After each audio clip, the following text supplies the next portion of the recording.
આ જે દાખલો છે ને એ સીસીમાં પૂછાયેલો છે અને લોજિકથી આપણે આને સોલ્વ કરીશું.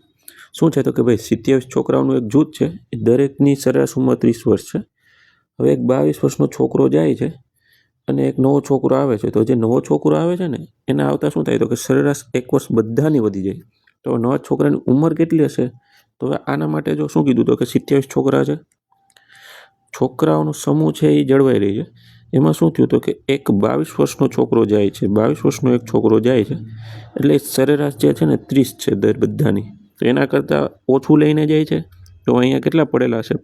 +8 વર્ષ હજી હશે એક્સ્ટ્રા. અને હવે જે નવો આવે છે ને એ આવતા સરેરાશ વધે છે. એટલે શું થશે તો કે એ સરેરાશ જેટલું તો લઈને આવે છે પણ બધાની સરેરાશ એક વધશે. તો એ 27 ની એક વધે. તો હવે શું થશે તો કે 30 + 27, મતલબ કે હવે આનો સરવાળો કરો કેટલો થાય તો કે 7 અને 5. હવે આ તો બરોબર છે, પરંતુ જે એક્સ્ટ્રા કેટલા પડેલા છે તો કે એક્સ્ટ્રા 8 પડેલા છે. એને આમાંથી બાદ કરવા પડશે.